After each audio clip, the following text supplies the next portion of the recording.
कुमदत TV news सां गॾु मां फ़ौज़िया एजाज़। नज़र विझंदासीं हिन वक़्त जी हेडलाइन ते।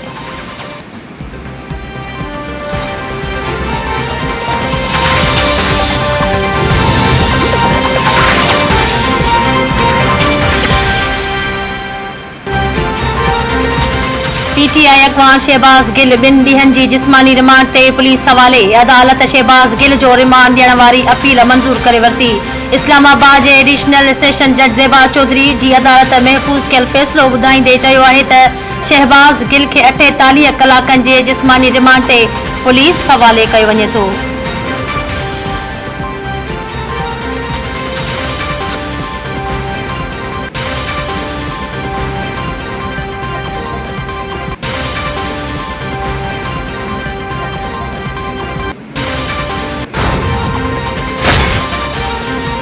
सिंध में ॿिए मरहले जूं मकानी चूंडूं 28 अगस्त ते थींदियूं। सुप्रीम कोर्ट तक बंदियुनि बाबति MQM जी दरख़्वास्त उखलाए छॾी।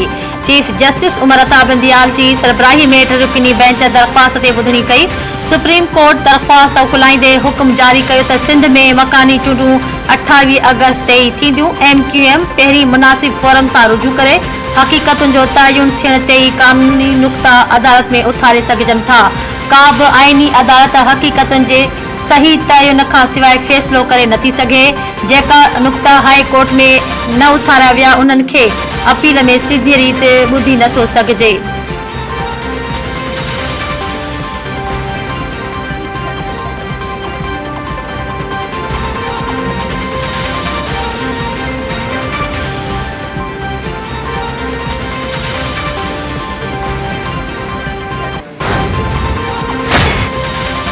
पाकिस्तान ऐं IMF में आमादगीअ वारे लेटर ते इतफ़ाक़ थी वियो आहे ऐं पाकिस्तान ऐं IMF खे पेट्रोलियम इस्मनि ते लेवी 50 रुपयनि ताईं वधाइण जी ख़ातिरी कराई वई आहे। ज़रियनि मूजिबि 1 सेप्टेम्बर खां पेट्रोल ते 10 रुपया लीवी, डीज़ल ते 5 रुपया लीवी वधाई वेंदी। सेप्टेम्बर में पेट्रोल ते लीवी वधी 30 ऐं डीज़ल ते 15 रुपया थी वेंदी। ईंदड़ महीननि में लीवी में वधीक 5 रुपया वाध कई वेंदी। जनवरी 2023 ताईं फ़ी लीटर ते लीवी वधी 50 रुपया थी वेंदी।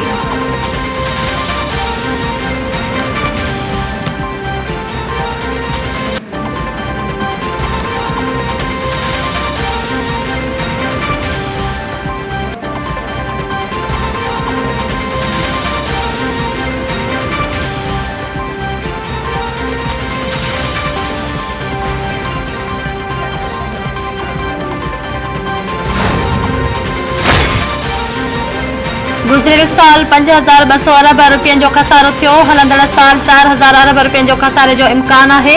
नाणे वारे वफ़ाक़ी वज़ीर मिफ्ताह इस्माइल इस्लामाबाद में हिक तक़रीब खे ख़िताब कंदे चयो आहे त संदन कोशिश आहे त हिन साल मालियाती खसारो घटि थिए। आमदनी ऐं ख़र्च में तवाज़ुन पैदा करणो पवंदो।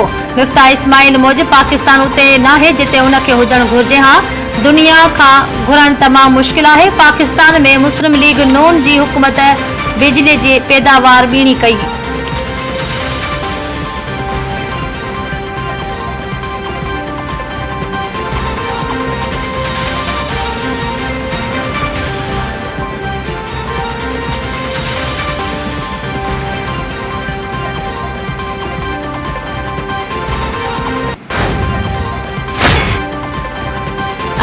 PPA जो अॻवान ऐं अॻिलो MPA ग़ुलाम मजदद असरान कराची जे ख़ानगी अस्पताल में लाॾाणो करे वियो। ग़ुलाम मजदद असरान जी जनाज़ी निमाज़ ऐं तदफ़ीन संदसि साहिबाणे ॻोठ ख़ैरपुर जूसो में थींदी। पीपल्स पार्टी तालके कंबर पारां संदसि लाॾाणे ते 3 ॾींहनि जे सोग जो ऐलान कयो आहे।